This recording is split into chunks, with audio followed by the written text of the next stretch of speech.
A whaia te mo mia o loa mai Samoa, ma nisi o atu moto le Pasefika e peo Fiti matonga. E na o le tasi lava le maketi te mo mia, le Tasi Market. Tasi Market, e le ngata i fua whatoanga, e maua foe ia te ma isi me tau mawha mai le moana. E peo na uwhai atu, e te maua uma o loa mai atu moto le Pasefika. O le talo le te sina mai ai, numero tasi lea o loa sa palai mai le atu o Fiti. Kako karongi ue foe ia soi. Maua foi le umala mai tonga. E le ngata i lea, mo i la tau e fia le tātou tama o le whae. E te maua umala mai Tasi Market. A whawhetu langa o whaalawe. E sa o le lei, e maua tātou pusa pisupo. Tu ainga le lei ia leo le pama. Le ngata foi lea, maua pusa moa, i so si tu ainga sizes. Whapea foi la kako pusa siu pipi. Panse mai ngar ka pusa siu ngar whapule mole. Tai. Tama ia mo fara la vergata foi leo pusa pepe i le Tasi Market. E maua foe ipu mo whaalawe in bulk i le Tasi Market. Ia le nasa moa. A mai ala o na whai umalau whaatau i nei le o nanga le Tasi Market. Aua nei e tu muli. Ai alo whai nei o tātou ai ngai Samoa o le whea ngai markoviti. E iai fo i le lātou o nanga ua tā ua le MoneyGram. E lafo ai tupe mo ai ngai Samoa e le ngata o nisi o atu motu le Pasefika. E tasi lava no fuanga i te whaia i tūranga uma nei. Le Tasi Market, whale o loi Massey Road i West Auckland, a re ngata i leo papakura i South Auckland. Can you be my wife?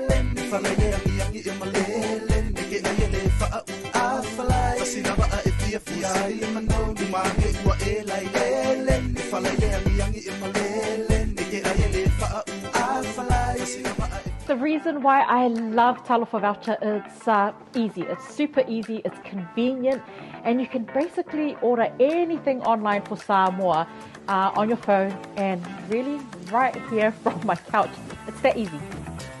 You just go to www.pacific40.com and then you select from a variety of services that's available on Pacific 40. You can even select a shop that's close to your village. So if you're looking for a way to help your ainga in Samoa, this is the perfect way. Pacific 40 Talofa voucher. For you, for me, for Samoa.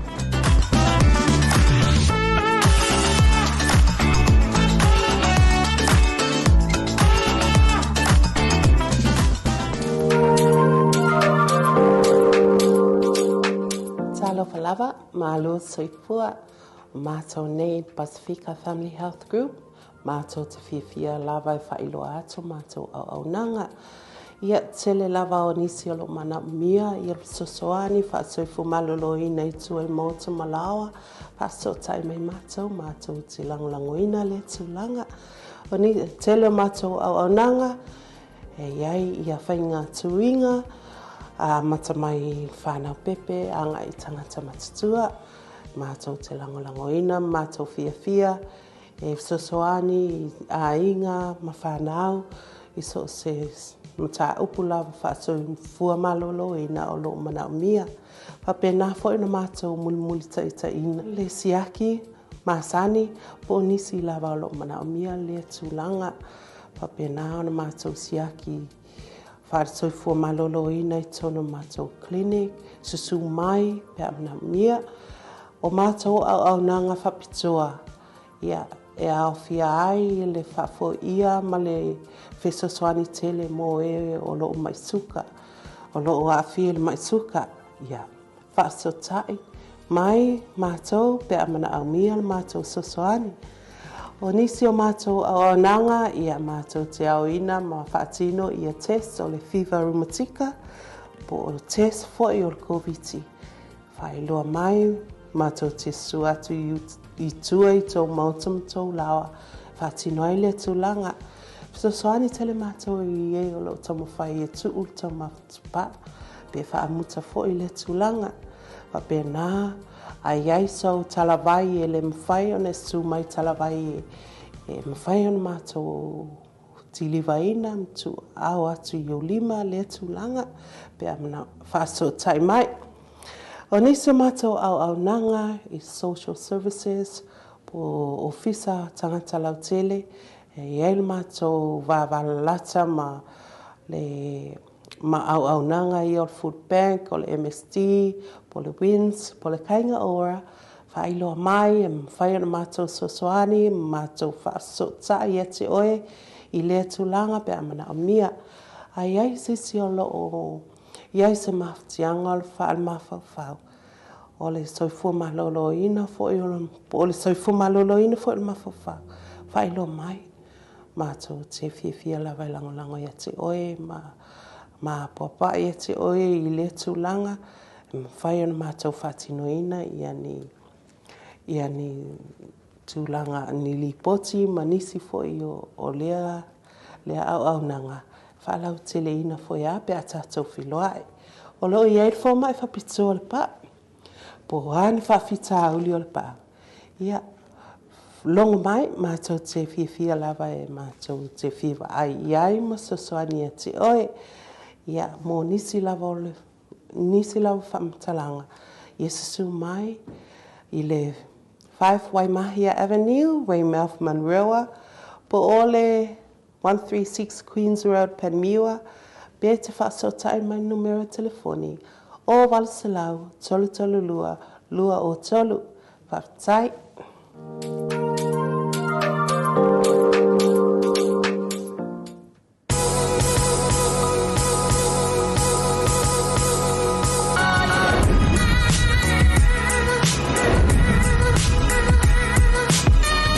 Tautua ma le au nanga le Maota o Samoa Service Station nei tōna i mata.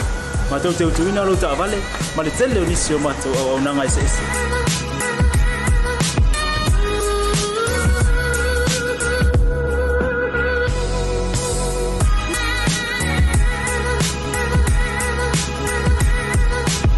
Ai le ngata fo ile, ma tau te seake ina fo ila o ta avale.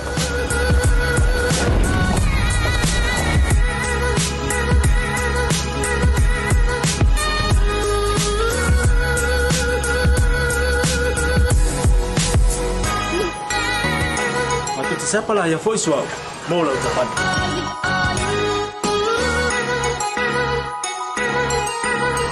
fai po vai Faualo sa awala te pon ma tu te sapala ya ko e mo ta ba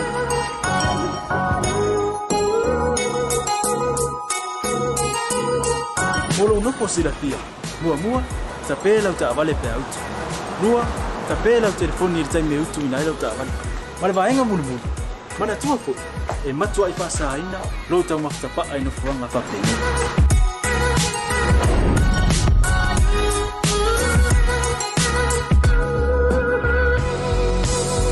Maota Samoa ore maota mo Samoa Maota te fia e au una pe mo o Samoa Maftaila fia mai we'll see you again God bless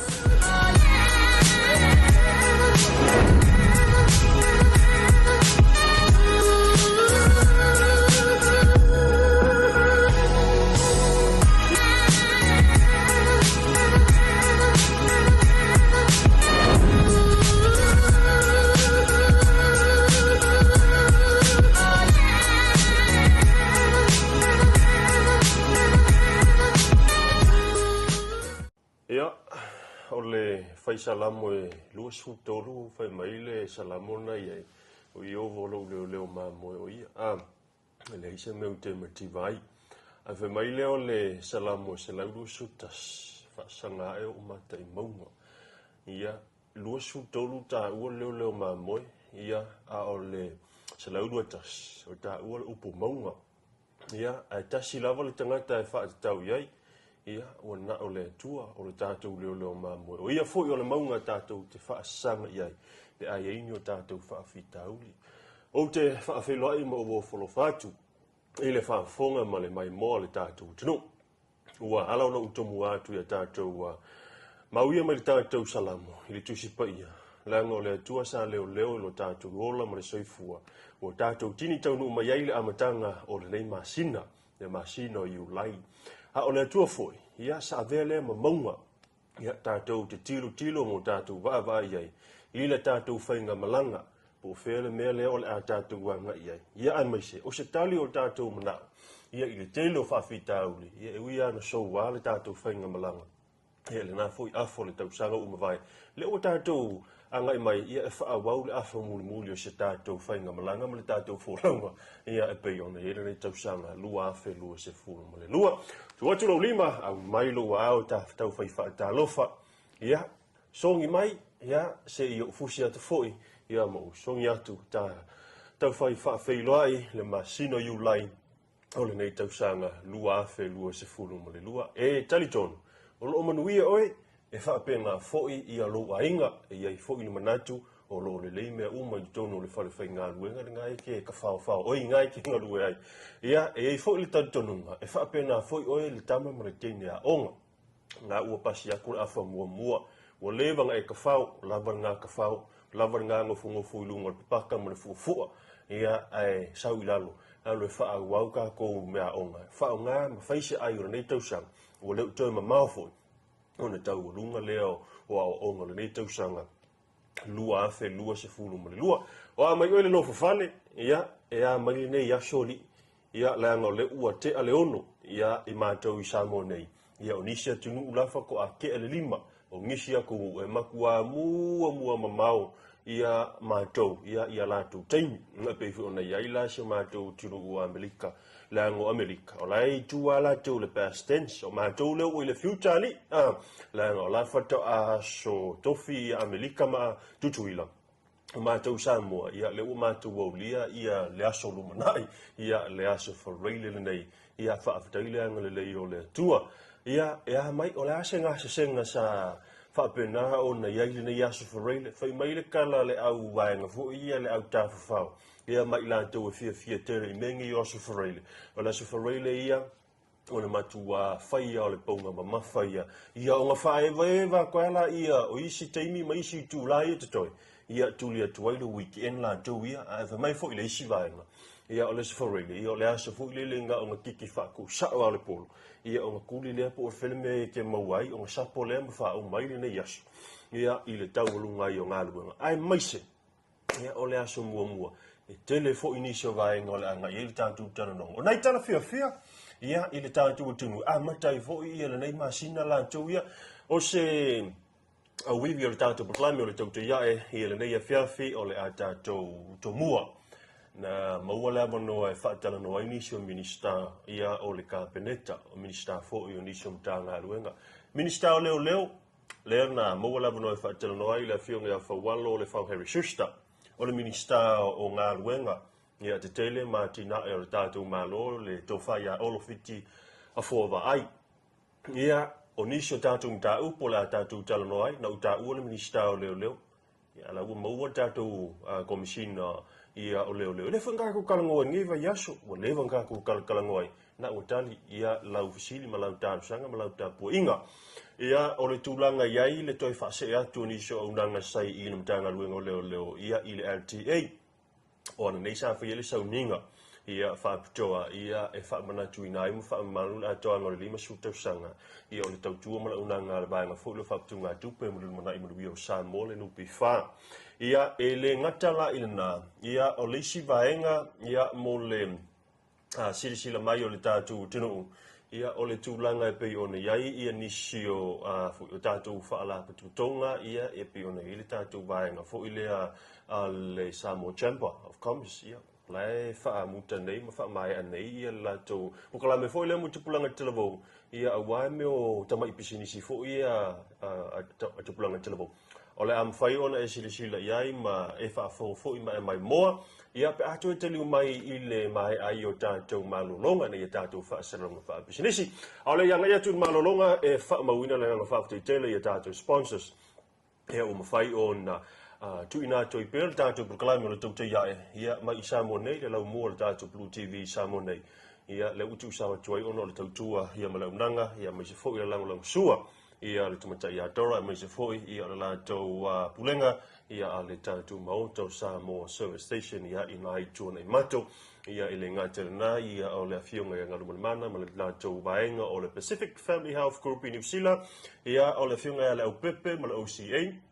ia po o le vaenga le ta ua o le Oceania Career Academy ia i nai New Zealand ia ma le tātou vaenga fo le Pacific 40 le tonu ma le tātou tala for voucher ia e mawhaila o ngā rua whaatasi vaenga ia e whaakawa i lau voucher o lau kiso ma lau pensingi ki aru le i o tona i mato i atora ia e whaangai lau voucher ngai uko i lau ka vale ia e mai se ia o le vaenga le tātou Tasi Market, ia i le fionga ia tola for Larry ma lau whai ngā ruenga, mo le atulang whafte tele, ia lau tūtautua, ia o mwhai o na tu inatu, ia tātou ripote, ia ma le tātou proklame, ia e pei o na iai, ia rana ia fiafi, ia o le whai unga o le nei vai yaso la tau ia ae, o le tūlanga na iai, ia o le tau i Samoa, ia o le tau masani, ia le fuina wa ia nei yaso, ia langi le lei, ia o nai maulu lava, ia whaasiusua i fo i le lau i le, o na manatu lea, o le ateli watu, na ia tātou whaasaralonga wha, sinisi taliu mai, ia o na e mai mōlea, ia i le tātou whaatalonanga, ia ma le fionga le minister, o whale pui pui, o leo, whaapena foi ma tine mu, ia maise o le tātou ofisa o whainga palota, le fionga ia Faualo, le Fauheri Schuster.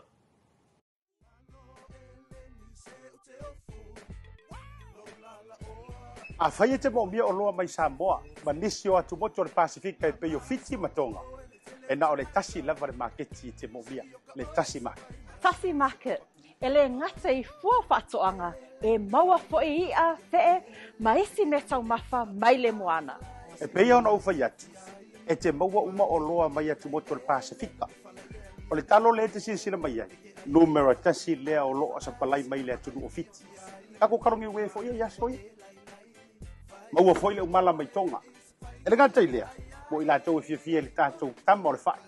E te maua umala vai Tasi Market. A whawhetu langa o whaalawe. E sa o le lei, e maua tātou pusa pisupo. Tu ainga le lei ya leo le pama. Le gata foi lea, maua pusa moa, i so tu ainga sizes. Whape foi la kako pusa siu pipi. Panse mai ngar ka pusa siu ngar whaple mole. Tai.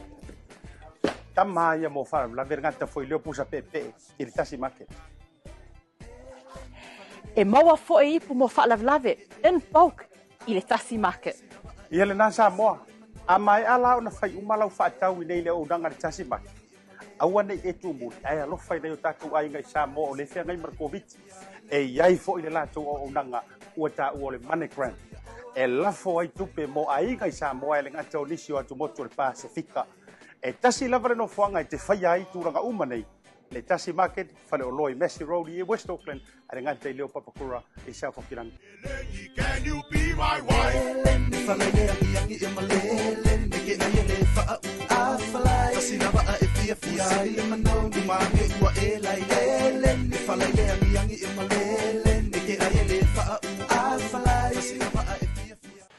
Ia, whaeloi atu ma whaatalo whatu i le mai moa le tātua tinu, ia le tātua proklame nei o le Tautai A'e, ia i le nei fōi vaenga le aso, ia au te lo fōi ia o lo whea ngai lo tātua tinu ia, ma le whaasauni atu fōi ia iniso wha moe moe nei aso, a miso nei a fiafi. Au lewa maua ia le mātou whaeloi inga, ia ma le whionga fōi le minister, ia o iolo tau e veina i le tuwhinga minister, rumtanga ruenga o leo leo. Ia me se fōi ia o le vangfolio o le ofisa komisina o whainga pālota. Me se fōi kuimu ia le awhionga ia Faualo le whau Harry Schuster. Ia sini ia fōi ia inisio vaenga lo fia malamalama ia ilo tātua. Tunu whatalo whatu i lau whionga Faualo, ma lo le soifua.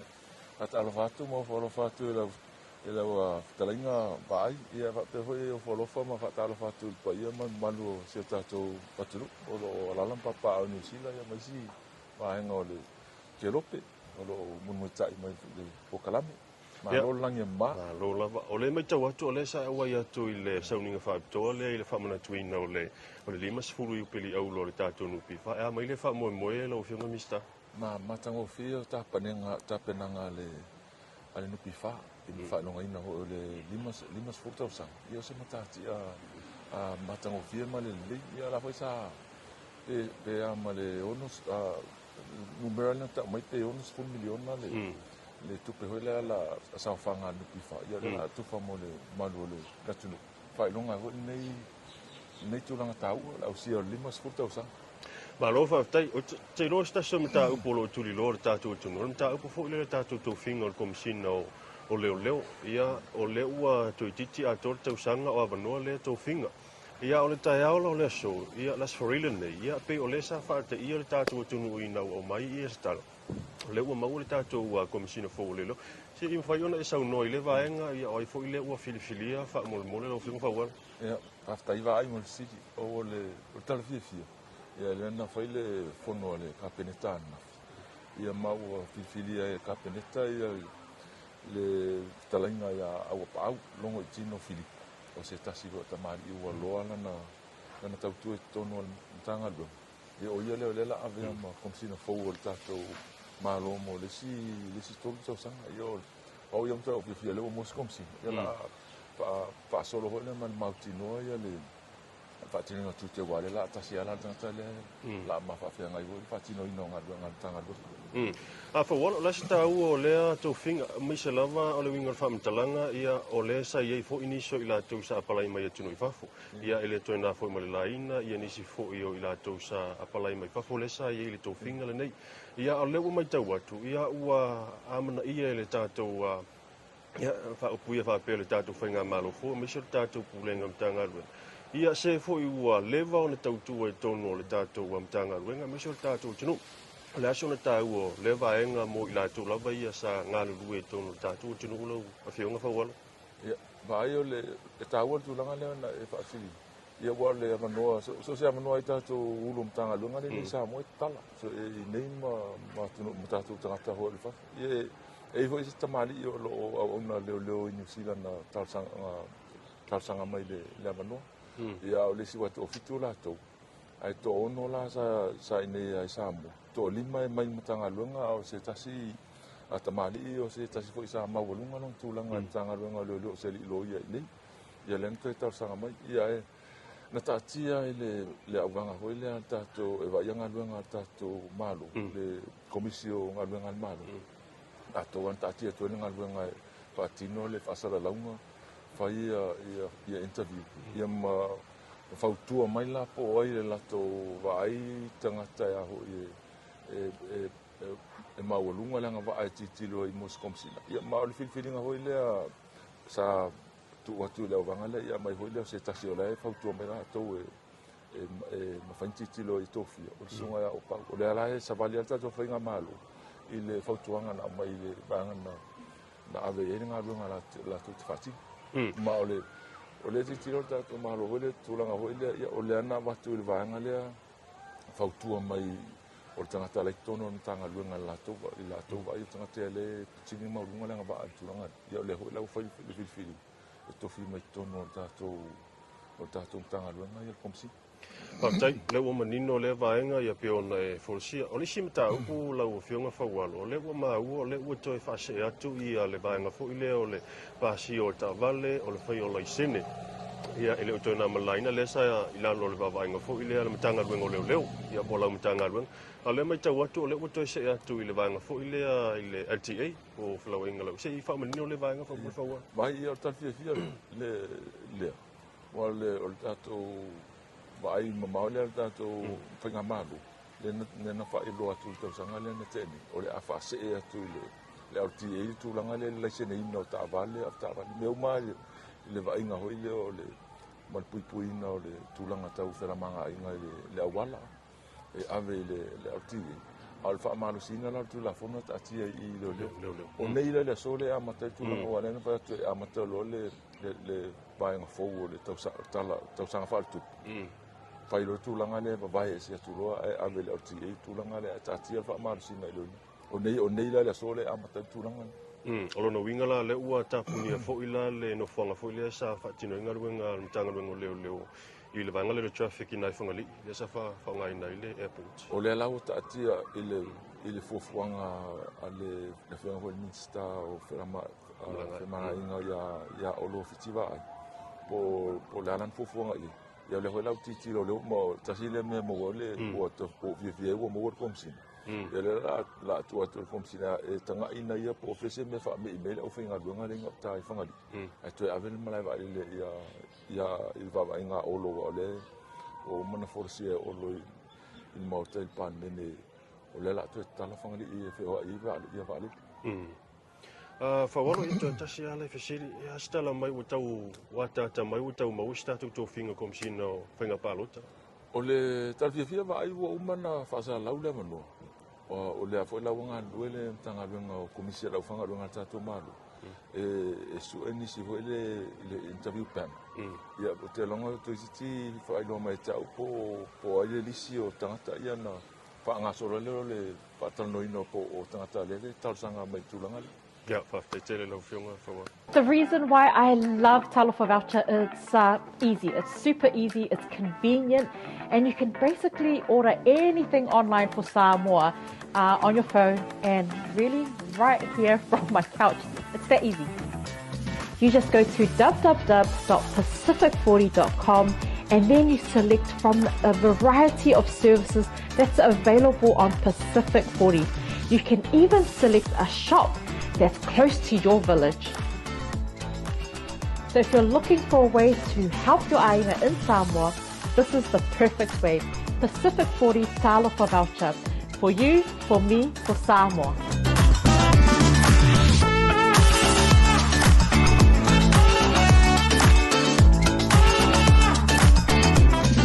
Ole toi tele umai ai o le tātou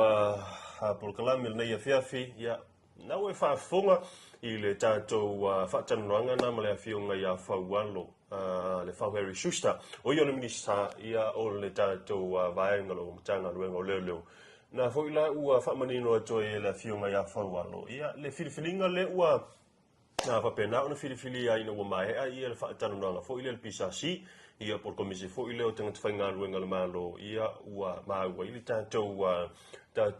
komisi le fou ia o le matanga luenga o leo a pei o na silifia lea ua suitulanga le ua se e mai nei ia i le talu o na vanoa ia le fo tofinga le sa se e ia i le afionga ia fui availili i kenkaen ia i nai tausanga utona ia le uto i titi a tausanga o vanoa na tofinga ia le ala ufa manino le afionga le minista ia na futulanga tau ia mai se i unisum tau ia pe ona ia le vaenga le na le toi fa mai o le unanga fo ile mo tatu le sene mo le pasio tamrafi ia le sai o le vaenga le Land Transport Authority ia po le vaenga fo le pulenga flo inga lo lele ia mai le matanga luenga ia o ngā luenga te tele le tatu tunu ia le o koe fo i le ua koe fo'i i le LTA le sai o i le matanga luenga o leo ia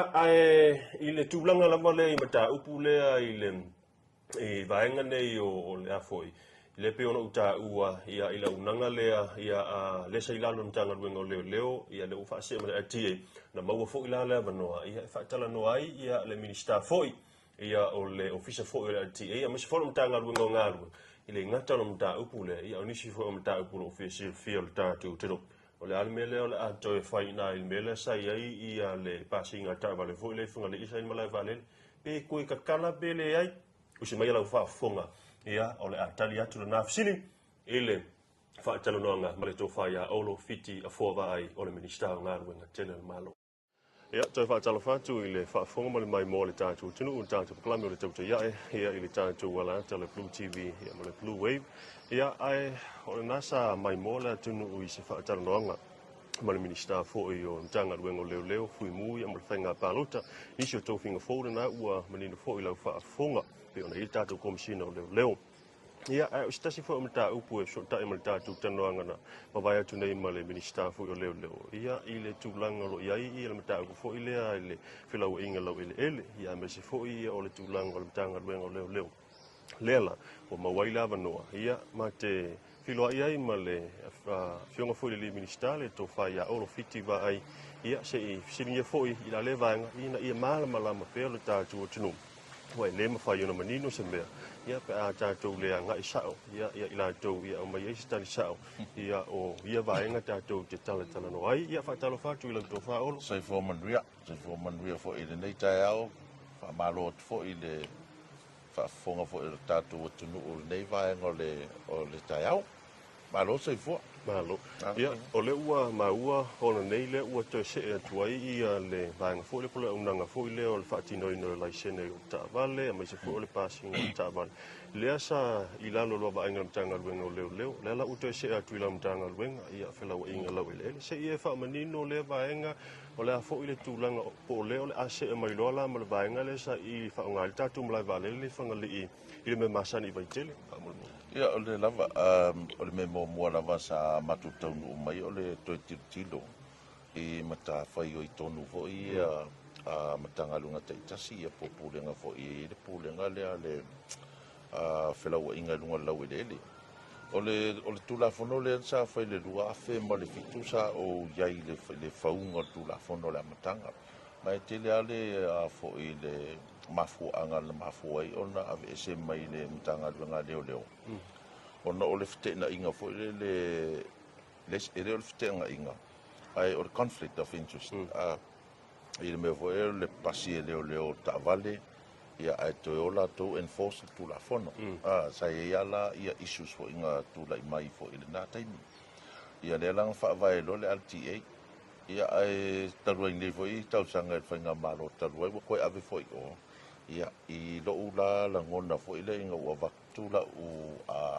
taru sanga ile kapeneta matali va kapeneta toi fa fo i mai ia le laisene ina o Tavale ma fa ngo laisengi ale mamalo le tunu i le LTA ai tu upela man tu fo ile sai ele traffic fo le LTA sa fai ia la wole se me fa pena la tu ato la va in tanga luenga leo la tu te fa marsia tu la fono o le ngala tu langa na ia o le siaki mai ai fo ile leo po o fa maoni le LTA i le fainga la tonga luenga le pasi no Tavale ia e fa penala le tulanga wai ai ma o le la wa mataina i le so ia nei anga i fisiri va pe o lo wa maka i ko mai skeu ke un la fonko ia ai i la lo lava ia le police powers act o la ele fo il malo si anga o le komisino leo e na te toe fa matu o ai se au nanga fo ile sa i la lo leo i se si tu tino il malo ia le la wa fa wa nei le fainga na ia tali ai lo tali ai lo ia le toe te wino tu la fono tu ia ma o fa nga solo nga lava ia wa ia mala u i tu tino le o te Vaai le la wa nga i mai nei i le LTA ia me ia ma le fo uta pena le LTA tu ina tu le o nanga o pasinga ta vale I tua peila ona o ta o I lumo le al parmene mamau tele le anga I mai fo le malo le tunu o mai no tua ia fai o sa sifo o saute ia ai o mai uma la vai ne tasi o le ala tau fai ele le tūranga na wai o le fo wa yenta to o so sifo o insinia o lai pes ia o kele I o insinia mechanical engineers o lai tono me faingola to fai a pisiniti fa pe ia ma ngarulu e ia nisi fo I tua I le pisinisi nga mawenga ruenga ia o le sosoani mai la I le atunu o le tūlanga o mechanical engineers la na e mawhaingola to whaatu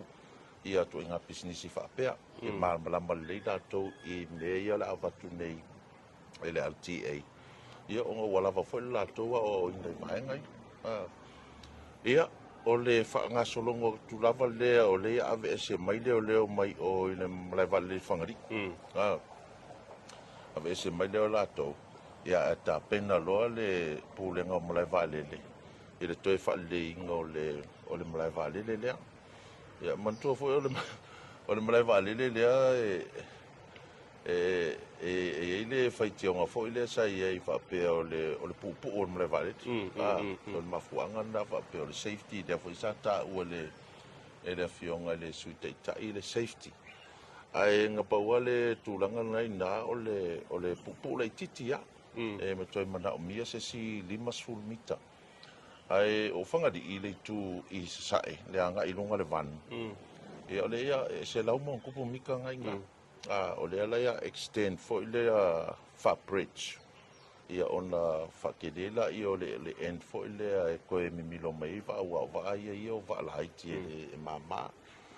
ia matoi te talaila I o le avanoa I le tumalo o vaimonga ia te mire sa unga dua malaiwa lele sa employee umalava le Samoa Airport Authority ia nai tangata fo I le vaimonga ona o lata fo I ngā ruenga ia o le ngata na ia la ufai pisingisi sa faila to fale ainga ma mea whapena ia sa maua ia alta mau ainga fo I o le tu o le tunu ia e whapena fo I sa whai ngofi I le ufai pisinisi fo I ona whelelei tutuila e lak pisinisi o mai o isa vai te ngoi o le tūlanga fo I lea o le talawhea ngai o le location o le mlai vale lea ia tutuila ia I ngā vai taime whelelei mai a le au tāpolo ia o mai tāpolo kai au koe whelelei ia o le kele o le tupe maua fo la tunu na ia ina maua I mlai vale lei whangari ia o le tūlanga la rena o le wato e au tasi e le fionga fo I te maitei pālimia ma kabineta to tala ia whangari ma o le fo ila ua tāpena tu e pūlenga o mlai vale I le vaenga le no winga la leo la to tala tu mlai vale whangari mai tu mlai vale le fo le tia vea o la tala mai le tu mlai vale le na tia vea ia o mea rawa I sa whai fo I le whainga malo taruai ese fo I le la tau sila ese le se mātou Vaai ia o le tūlanga ngā malai vale le I tutu o I tia vea ia e pea ngofa aku la utala fo I lea o la fo I talu sanga mai ia le na fo I tu o le tatu o tunu ia mamau ia la tau fale olo o whangali ia ngai mai ia ai a fua fo I la I le atunu atoa e mamau malawa le iwa pasene o Samoa le o I tia vea o tu inga mawhauwhaunga langa o le nga ftuna I ai fo I le tō whae le whionga te mai te pāni mia marka peneta le ala ua iai le tonu le ua whai ia e anga isi ia ki ngai fo I maanga ia le whai ai kua e se mawhauwhau pea e le atina e le malu si anga whae tise o le fua I le mea fo I le o pea fo e mo turbines o te loa o I ngā le au mawhauwhau e whao ngā ai le tele le asa whaatau fo I le malo mai le tu malo ia wai tarwhea ngai lava o le matamatangi tua ia o te lo fo I mawai ia ngai se paua. Ia so ani mai i fo i le fuafuanga le ia tina ma whaupopo ma lo si anga whawhawina. Langa ukaunga fo i kiso la kou ia ngi kaim. Ia, te lore ka sili mu le ta ua le vaenga le o le kiso. Ia, o tu i lau fionga me se fora mtanga ruenga ia se ale fo i maua ia nei fo i ni whamatalanga fo i nei aveta vale fia sila ko pasa so la tu ta vale lai ti ko o tu i mtanga ruenga ia wai fo so fuanga mtanga ruenga le vaenga. Ia, orkei minga i o atu se talusanga i te au. Masalo le po pe sa aveanga i le pulenga o fela ua inga lau ele talusanga. Ia, mana tua fo. Watua ilo e lātou, ia ona tu le lātou komiti whaafoe po le poada le ia wakulole o se whautuanga i tea. Ma le kāpeneta whituna i ei ia ni tūlanga whapena. Ia, o le ala se tala, na utari lau whaafisili. Ia, o le a koe le sao mai aka koe kukuila e alulo i sao e whangali. Ai nai le mautu le lei, o lai whai mai le pio na whangalonga tō whai a ora. Ia lau a mantau na whaitala no temi nei wha mautu se aso to a matai li tātou tau tuam lau nang. Ua a whea koe se eika kuwa lelei nai whangali. Mulona winga. Ia ole ai le toi sau e koe alu i whaleolo ia ona ua mena le sai ai. Ia ana fo ila ua tautari mai le fsiri na ufa atata mai e le afionga fo i le minister. Ia ua le ai ale tātou malai vale le sa tau tari ai o tia. Mea, na i wha moe ini se poloketi ala mtanga ruenga, me so tātou mailo, e wha moe ono watu ina i le no fuanga le sa wha tau le malo mai le tu malo, ina i la fionga tia vea. Le na tu e wha ili tātou malai vale le situ langa, le malai vale le whangli. Ia te lala na i vaenga na umanino, ia pio na wha malam foi. Ia e le fionga le ministani to wha olo Fiti Vaai, ia tu sai mali tātou wha tanu. Wanga. Ia ai o te lo le si vai ngata ua o tari ai lo tātou tiro se o angi me o lo tupu i mātou i Samoa nei ia ai o te loa ala si vasai ia nei e tātou talanoanga ia o le tātou proklame nei whiawhi i le mai ai ia o tātou whaasalalunga whaapsirisi nisi o tātou pisirisi o lo lango sua i le tātou proklame nei ia o na taliu mai lea auinātou tātou tala o tōtonga o me o lo tupu i lo tātou tino i Samoa nei. Talo Falava, Malo Soipua, Mato nei Pasefika Family Health Group, Mato te fia lava whailo ato, Mato au nanga. Ia tele lava o nisi o lo mana mia, ia sosoani, whaasoifu malolo ina i tua i Maota Malawa, paso tai mai Mato te langolangoina le tulanga. O ni tele Mato au nanga, e iai ia whainga tuinga, mata mai whanau pepe, anga i tangata matatua, Mato te langolangoina, Mato fia, e sosoani, a inga, ma whanau, i so se mta upula whaaso fua malolo ina o lo mana mia. Papena fo ina Mato muli ta ina. Le siaki, masani, po nisi lava o lo mana mia le tulanga. Papena ona Mato siaki, whaaso fua malolo ina i tono Mato clinic, susu mai, pe amna mia. O Mato au nanga whapitoa, ia. E au fia ai le whafo ia ma le whesosoani tele mo e o lo maisuka. O lo o awhia le maisuka. Ia, whaaso tai. Mai mātou pe amana au mia le mātou sosoani. O nisi o mātou au nanga ia mātou te au ina ma whaatino ia test o le fever rheumatica. Po o test fo i o le COVID. Whailoa mai mātou te suatu i tua i tō mautam tō lawa, whātino ai le tūlanga. Sosoani tele mātou i e o lo tomo whai e tu tō matupa, pe whaamuta fo i le tūlanga. Pa pe nā,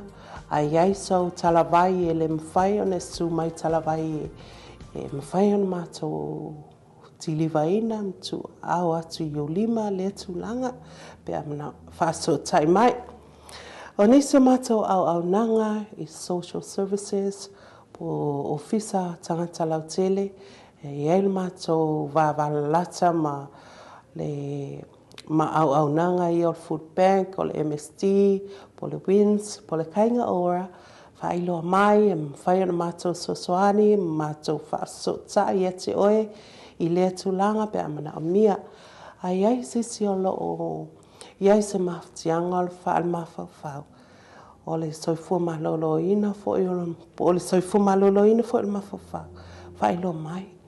mātou te whiawhia lawa langolango i ate oe, ma papa i ate oe i lea tūlanga, whai ona mātou whatino ina ia ni tūlanga ni lipoti manisi fo i o lea au nanga. Whalau tele ina fo ia pe a tātou whiloae. O loo i eir fo mai whapito o le pa. Po hāni whawhita auli o le pa. Ia, longo mai, mātou te whiawhia lawa e mātou te whiwa ai. Iai ma sosoani a te oe. Ia, mō nisi lawa whamtalanga. Ia sasu mai, i le 5 Waimahia Avenue, Weymouth Monroe, po ole 136 Queens Road, Panmure, be te whaasotai mai numero telefoni, o Valsalau, tolu tolu lua, lua o tolu, whaatai.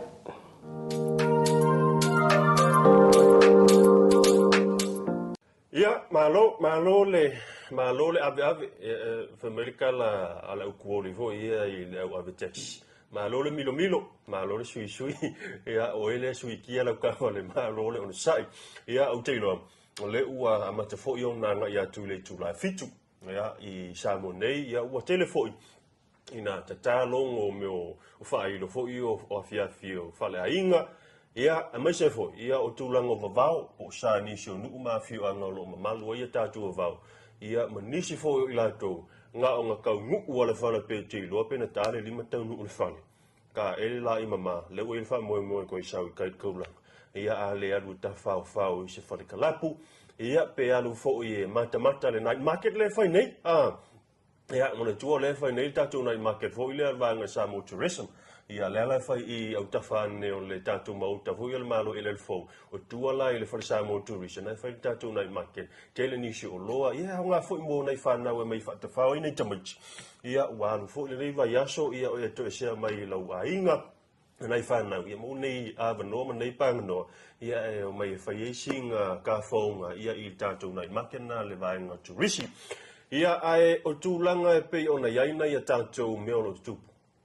Ia o la fionga ia au Paulo Tino Filippo ia o ia na le u filifilia ia ave ma komisina fo ia o le mitanga luengo leo mo le silfio la fionga ia o Paulo Tino Filippo ia sa tofia ave ma deputy ia po se sui komisina fo i le tausanga i lua fe lu sful o tausanga na sa ile promotion na promoter ile o le fionga ia au Paulo. Ia sanga lu ele fola ya wa pa au nga wenga lu su tau sanga le tau tua au pa i la ve o ia maseli i leo po se malu le malo tono tanga wengo leo ia o se tamali fo la tunu e te leni ona nga va ile ngata ina o tau ina i nei Samoa ia o le amatanga lava i o le ola o ina la fionga ia po le sunga fo le komsina fo mata mai ai i nei Samoa le kolisi Samoa ina vai vasi pa solo toile ni usila ma Australia i tulanga lava fa leo ia o atu ai i Hawaii mana maua fo i lava no survey le fionga ia i le sunga le komisi la fionga le komisina i le tato mission fo i le sa vala auli ai ia na mana o mia i Solomona ia tato tangata leo ia mo tulanga o le whaafile mo fo i o nisio vesina i nātunu i le vaitaimi na ia se ia o mai le lua fesful fitu. Ia o le fionga la ia o Paulo Tino Filippo ia le ua ia i le whaatutuanga e le li minister pi ona whaafonga fo i lana saunoanga i tātou interview. Ia la te ngāru lua so tau au ia e whapena o na taita ia le mitanga luenga o leo ia i nei fo taimi. Tolu tau sanga le umi ia leo la ia i le fionga i le komisina ia marali la fionga le komisina ia o se tamali i lava Samoa ia ma ia fio o vai moso o whalevao ia ona i whangaloa ia ma oi manono la inga li tai ia e lima suta si tau sanga le soifua ia to ono ia alo ia le fionga ia aua pa au longo i Tino Filippo ia o le se tātou tala ia o le so ia na fai ele sauninga whaaptoa le nupi wha ia e pei on whamanatu ina ilo na lima sutau sanga ia o lana tautua ia sila fo'i le atunu ia ona na fina fa'alau iloa ai le mea alofa nupi fa tolu tesima le 2% fa'amatu'u atu moana au faisafaga uma ia ma o se matatia fo'i ua fa'atulagaina e ono se 10% ono se 10 miliona ia le tupe le ua fa'amatu'u atu i lenei tausaga ia i tua ia tātou special dividends ia mo tātou pasene. Ia o se tupe le nā o ina le nopi wha ia mai ia na sui whaisau whanga uma. Ia ma tupe ia i investments ab tātou tino i tonu ole whaala tupetonga. Ia ma o se matati ala nā i o whaapena o na iai sa awai le fionga la malo na malo. Ia o le minista o tupe. Ia o tamitai pā le mia. Ia o le vaenga fo i whaapawhai a HRPP po le tua ngai ala malo. Ia a mai se o nisio la tau sa avea ma ofisa sili o le matanga luenga le au fia le afionga ia papali i poloa papali i le papali le afionga ia papali tenai sila fia le tātou tunu ia le sa avea fo i ma ofisa sili ia o le tātou wapulenga le o le nupi fa ia au le ia ngai atu le se tātou update ia pea na o le 5 susai kone ia se video nei e mai moa mai whaafonga mai ai ia le teimi sa usuina ai ia le pese o le whamrianga o le keke la suwhanau ia o kipi inga se i tulou o le whaafonga la tunu e tamita i pāremi a meise o le awhionga le minista ia o tupe ia usamai ala o whaafonga.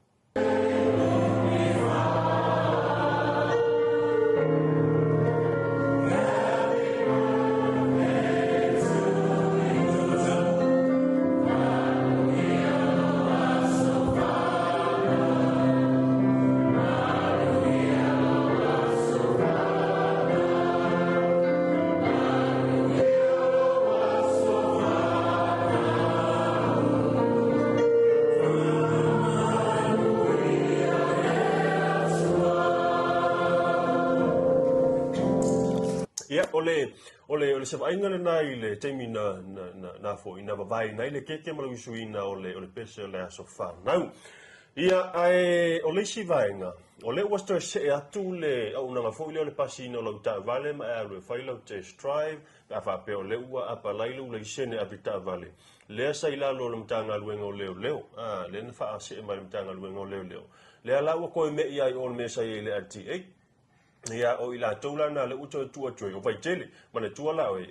ma e ona faila u leisene apa lailu leisene ona e alu le u te whangali e whai e le test drive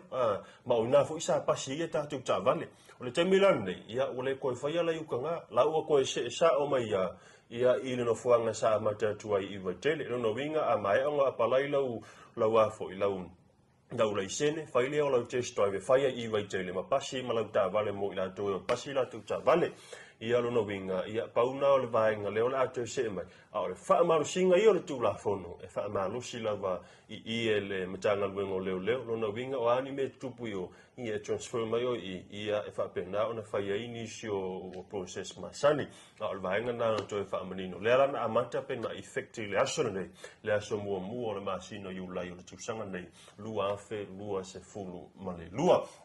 ia o leisi vaenga ia na umanino o la to te tala tātou a whangali airport le mautino mai steimi ona e ni so tāpena nga to tāpena ai i ka penga ese ia mela sa whainga uka ia koe whapenga lea o koe muwaku ia le ofisa hoi le whainga malanga me so tātou kopari valele o le wha moe na ia o la to te tala tātou a whangali airport o la tapunia le tātou Tātou ia pōt, tātou malai vale, ia na fuafuaina tu e whai ina i le tū malapo, le iti a vea, le i ale pata i tū pai lalo, le ui e wha moe tāpuni, a ola iei ni se polokete le tātou whai ngā malo, i ola mwhai ona whaatino ina i na fui vaenga o le tātou. Tino, ia maule sole te walungai, ia wha moe fui leo, a tolwa yaso, ia ale Chamber of Commerce, pol wha aptonga o pisirisi tu ma o te tātou. Tino, o wha moe leo mo te pulanga te lavau, o te loa le ua sili a man le tonu tau sanga, o wha taunu ina le wha moe o wha ngoino le Youth Call App, ia o le winga ia o le tūlanga fuilele ia tusi sanga atu so tangata tupulanga telefon e mafau e fia faisanga foi sanga pisingis po sanga pisingis mole manai po le temi foi nei ia ona batu le o tusi sanga ia o le vaso atola nei fanga soloi me na training se ma onga ia ona batu le on beunga o le afo ile me volo se beach sa bainga fo ile fa tainga fo le pusingisi le o le afai ia o le fa tawina o le kukama fa nga upenga fa mtalanga mo le tulanga fo ile le lungo le kai pio le maua apple sa tatu tala no ai ia o avaku le o la business plan ia ma fa tatia ia bainga o le ale planning o la business e fa penala se fa mo le ia ile va yaso atone o le va yaso la ne asfarele le tu fa ia la tu trespass ia ma fala wilo e foi o ai le o fa manu ina ia lan tulang foi na business plans ia o fainga la mele wa o te mana tua sa o wai foi vainga le te sango tona a fa apela le wa mai nei le fa unga fa masino le vainga le youth call e manu ma lo se project se kas ia on tamo faile nga lu fatas ina ia fa ta fa tu ina business le lena abatu lo plan if so swane fo ila ia le chamber of commerce mana pa ia I tupe fandai ina ia mafai ona fa atula ia le baenga na ia o le tulanga lana pe ona ia ia se freile ma e ta wolunga tu fo I matata uli poti mana I update mai I Samoa nei ai ole ase I taliwatu na ia tatou malolonga ia ina I fa salalonga pa business ia tatou pa anga lango ia o le totali maila ia tatou asia tu lea I ni meolo tutupu I New Zealand ia mai le sui le tatou lena fapena ona le putte mai le sui fo ia le tatou BluTV ia le tomatai fo ia pea ia I ton New Zealand ia me se fo ia o le tatou fo le putte New Zealand ia o angi meolo kupu ia I so ma tu tunu ia I New Zealand pea mai a tatou fa salonga fa business nei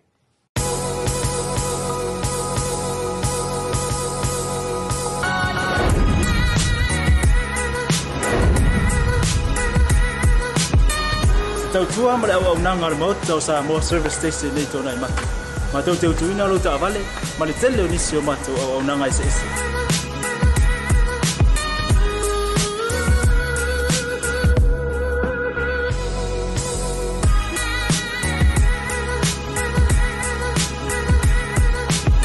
Ale ngata hoile, ma tau te siake ina fo ila ta vale.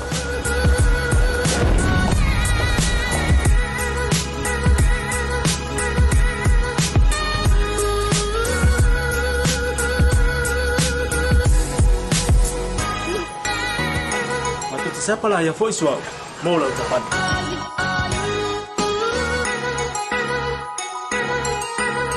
Apa itu yang baik Folasa? Awalnya telepon, matu siapa lah yang boleh mau lah ucapan.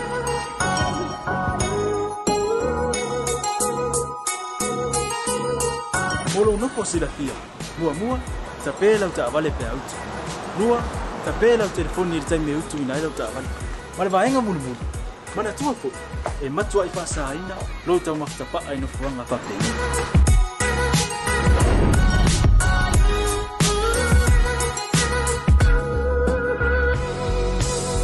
Maota Samoa. Ole maota mo Samoa. Mato te fia e au na pe mo o Samoa. Maftaile fia mai.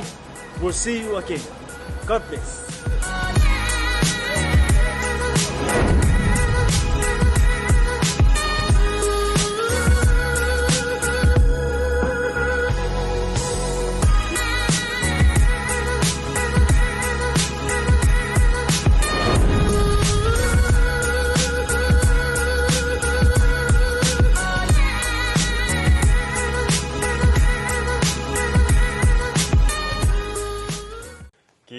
Kia ora haere mai talo falava to telu mai hia o tatou fa saralunga mai se foi o tatou proclame ia o ye nei afia fiolas freile ia o le tatou Tautai A'e o mai oi ke vai ke fa no longa mo o mafo le langona o fatu ia le tali le sito e ina malesi ro mo kua la fa me Siri so, ahora que manuia, ya tarusia e manuia e ta ua le fasili ane le toe ina po a mai ngai ali lo le o atu mana batu nga luenga alwale o ilo poku ya malituli manu o lo fale ya aile se I fasili ane si toe ina po le vanga kapua e ka ua yo le mele o fa malo ya ili so tanto hule la u mana batu ala u fe mai fine malo lava ya ala u fai mai le mafofonga la u ia po la fo ise me na ita tua I ngalo me se fa malo so ia mesala to vo ile le wa la tu le se le ni o le pe o la sfo ile fa le to no ke ia le wei ai me sa fa o le nga ka ye nga ilo mo li sa fa ko mo fa nga ru nga meskasio kan fa nga ru ia wa ba ku le fa fika uli o la u fo la u fa utuanga mo ta tu tang te fa nga ru nga o wale o mai o fa fita uli lo wa inga e fa le tonu ai ma tale pe ai I ala nga ruenga tonu fa nga ruenga fa pena fo tonu nga ruenga a fa fo in fa fita nga ruenga le se me la lo fo ma ave fale ya e fa fo le o le fa to fo le fa nga ruenga e ka ngo ki ya ngi lalo ya a fa fo e se a pisina to fa nga ruenga ka kala a pisina ke me ke sign off pe ke sign out ai ia nga ngai kanga kwa ile menga sa Bluwave ai fa ta ti tonu le api ona e tango le ia e te sau le songa fu e kala ko makwa ma fu la ku le Bluwave sing o ko le Bluwave o le mele o le vesi o lua ma mai fu ma ta I o le sina o e fa nga wenga ia e gwa ko fu yo ia songa fa ye fu Rachel o le menga le tupu ya tato ma so na fa ye fu na ita mai te uila fa me te mata yo pe ile tato le potile na o mai ni usila ia o le a kausa ili le driver ia po o le avata vale le fa penga kofu yo I fo I manu kau hapa ia o le pola la fia la stofi tau le lima o no winga o le taimine na lo a mata tatu po kala mena nafi ai kofu lo marka vale inga I manu kau le ala fai mai na anga I tuntanga duenga o le fo imala usa ili tono le usila sai wo fi wo su e le driver po fe wa ngai fa mai ola wa mau le tino ta vale le lo po fe wa mi le ta va ia alta vale na sa tofu ina ia pena na pa u ia penga oso fu ko se fa ngo fi ia o le manu ka hapa ia o le si vaenga le tato liput ia le pili le ta fa tala no nei tono o le Maota fono New Zealand o le pili nei ia le sala ngai sasio tomata e fa pule ia I tono New Zealand ia e fa pena o le tamu fa ia tau fi na toe sponsor inga any company fo ia ngau si ava malos ia ni mioni talonga ia male tau fi fo ia to fa tau ina tono ni venues ia le fa ia no talonga ia o manu ni sio me sa tupu le ala e tau abatu ile pili na ia tau mafai ina ia tu la fono ia mingi ava malos si tono ni sila ia mai se lava o le tulanga fo ile o le lango po le sponsor ia le ta o meu alcohol sponsorship ia tulanga o ta longa fo ia mal fa sala lawino ta longa te tulanga me wala fa sala law ia la ta fa ia pili na tau ina ia ta o fil na fang ia ono ni so fa fita o tulanga mai te to sanga o tona a lo mai o kala ngoa ia le e te mai tai pa le mia ia le malo ni sile ia Jacinda Ardern ia ma le Pristine ia le big bro present for le malo Ukraine ia po si o big bro ngai ka ia mai ia le malo Ukraine ia la o mana fa tala no ia nei relationships for ia po nai so ta inga fo ia la tam fai e fa malo si o le tulanga la be fe so ni to le malo ni si le teminde ia o ku la I mai pe ia le fi kila le o Putin ia ile tulanga fo le tau ala e vesi ai ia na fo itu la langi na Ukraine o me mongia ia anga fa pe ka ula kala mai Putin ia bo fa ke mo o se Samoa o ke fa ia ku o kafi malela o le mera ia Putin o pe o ina ia se tau fa ta inga fo ile le mo tanga tau uminga o mia le pau man ko fo ia Putin ua silia ma le fia kausanga o umia le pao le ala ue me ua mangaku ange ale le inge o Putin sa o ai ia me te whaangolomo ai nei lunga o penga whamatalanga I tamaitai hule le pokimo angalaka mai Putin au mangaku ange a Putin o langa whanau ia le malo o Rusia matangata umola lang ewilea after ia tutu mitai a pea mo le tapuna ino tatou li poti ia mai le mano ni sila a mai se foi ia o nisio me o lai tupu ia tutono foi ia o chamato o tulo ina ia teloa ia ina ni sila le mele foi mai ia la o mau ia o melo ia le meo le au pa o mia ia fatalo fatu me toi fa malo ia o le a se I anga ia tu sta tu malo longa ia ko e kaliu melia kako kala ngo ke isi makaku eva ke isi ia fa o mangiai lau I puti kofe malau koko ia le nei yafi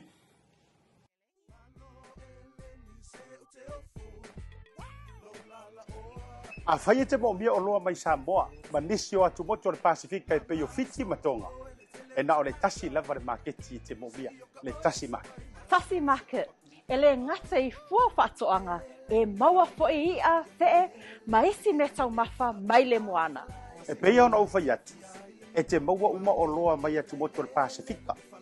O le talo le te sila mai ai, numero tasi lea o loa sa palai mai le atu o Fiti. Kako karongi ue fo'i ia soi. Maua fo'i le umala mai tonga. E le ngata I lea, mo I la tau e fia le tātou tama o le whae. E te maua umala mai Tasi Market. Ai whawhetu langa o whaalawelawe. E sa o le lei, e maua tātou pusa pisupo. Tu ainga le lei ia leo le pama. Le ngata fo'i lea, maua pusa moa, I so si tu ainga sizes. Whapea fo'i la kako pusa siu pipi. Anse mai ngar ka pusa siu ngar whapule mole. Tai. Tama ia mo wharam, la ver ngata fo'i leo pusa pepe, I le Tasi Market. E maua fo'i ipu mo whaalawelawe, in bulk, I le Tasi Market. Ia le nā Samoa, a mai ala o na whai umalau whaatau I nei le o nanga le Tasi Market. Aua nei e tu mui, ai alo whai nei o tātou ai ngai Samoa o le whea ngai markoviti. E iai fo'i le lātou o nanga ua tā ua le MoneyGram. E lafo ai tupe mo ai ngai Samoa e le ngata o nisi o atu moto le Pasefika. E tasi lava le no fuanga I te whai ai tūranga uma nei. Le Tasi Market, whale o loi Messi Road I West Auckland, a le ngata I leo papakura I South-Auckland. Can you be my wife?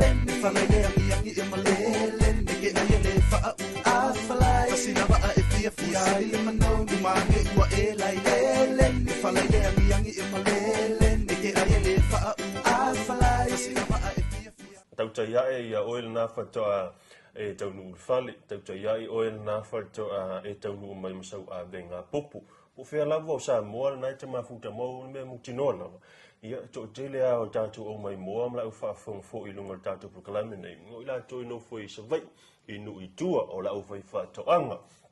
Tonu fo iei si la e no fo mai utan maumanga ma whaalongolongo mai mo mai le nei taimi. Ia ma loa li le ngalua le nei yaso. Ma no fo I le whaatotoa ia o le mea moni a ia. Ili a ia se ngā luenga. Ia e whapena o na whaingo fie, whainga tā o mga ruenga. Tātou le afu fo I o tātou wauru.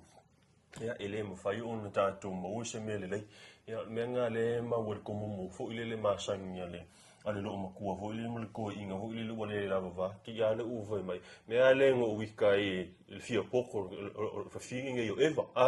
Ia fiinge yo eva pola menga ki ngā ngai loa le anga le apu ai ia. Le ala polo mai ka. Nei ai e le o le nā. Ia atonu fo ia ole mea na ole plan na le tua ole vanga I loa le kua. E anga salari ka ngaka. E le se me la ka kokua e le anga ia eva maakam.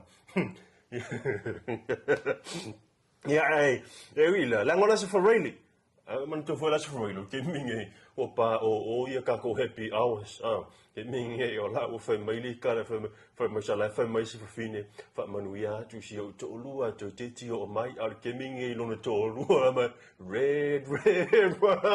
so la me vain mele, ia fu, ia ko inga kong la res e, la matua tataro wha maoni, ia silo o matua ele whane.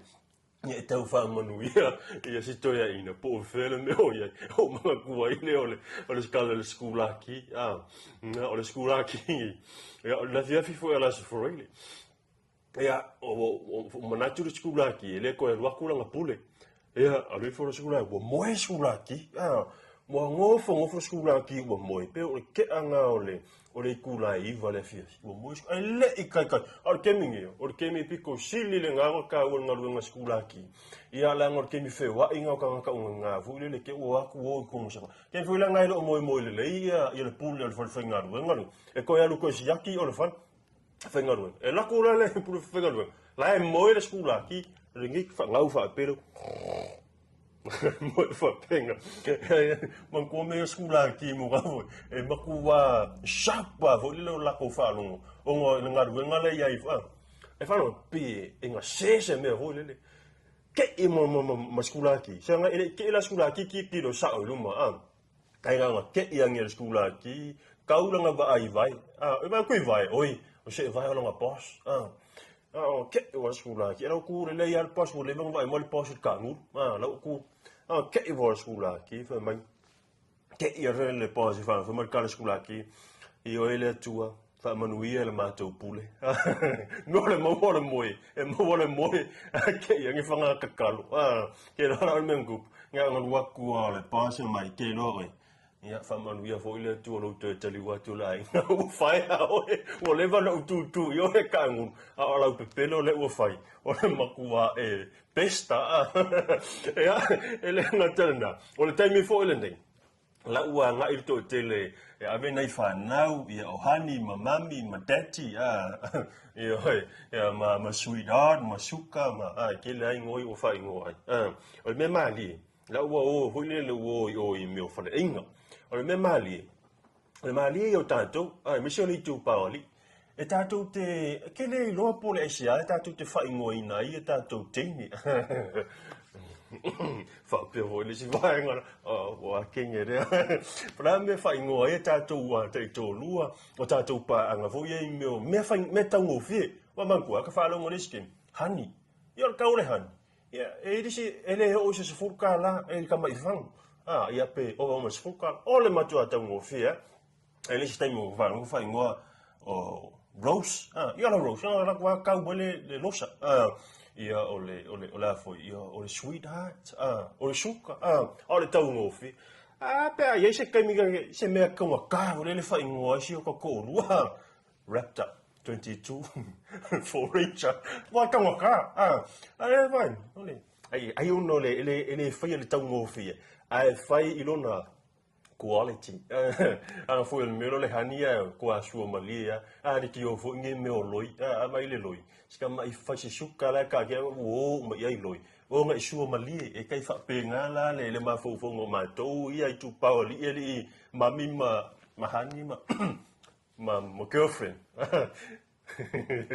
te fa pe na ma to ma fo nga le ma ko ke le vai le tangata ma ko ke vai a ku le le quality ia pe o menga ma kilo ia ai o mana tua leo le nga ka no pe fe o me ka entertain ka ku ka la o vule le ka ku poka ia la ngo waso fali le waso poka nga a ko inga malo ma ku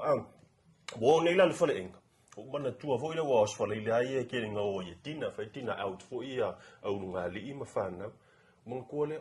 o fa ingile tina ia akula ia bala ulia ia friends or ko inga ma nga friends ma ka la ke tina out ia story ia fa longo aku ia kamalo ia fa pe mai ia kala lesi kamalo long ko lo han pass me the salt pasi ku ma sima fa longo aku o fa au mai ia lesi fo kamalo nga friends love pass me the chili sauce fa pengale fa longo ko vala au mailes ia sweetheart pasi mai ia lau plate ke lo aku ia fu ia kama lo ngi ia ko ingo sione wo ko ki uma me lunga lau o fa ingo ia la wanga ia o ma ko sweetheart ia o le suka ia o me fa pengale lunga la va ngi o la fa ingo la wanga la ko lu ava e ko e kasi ana me la ka ki mai lungo le lau ile I kau ia se ma fa o nga friends ia fa ingo ia na ka ko lu o le mole tu lo wa fa fo ngola tu o le pua ke loi o lo to lu la te sa ke ia si ono to lu le vai mai o kala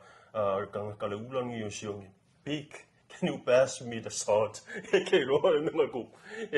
ele umaletina ia o fai ka nga ma ala ko I ko ngore o fa inga tai fa pena ia ungola se really se o tato te fule le va ai le na ia tato taito lua treat le fai so treat dina fai se dina out fule le o ia I manai fa na uma ia fai le lua tala noanga ai le o le mau me fule la u fai ngile tina la u I tele mau mo ai o sa o le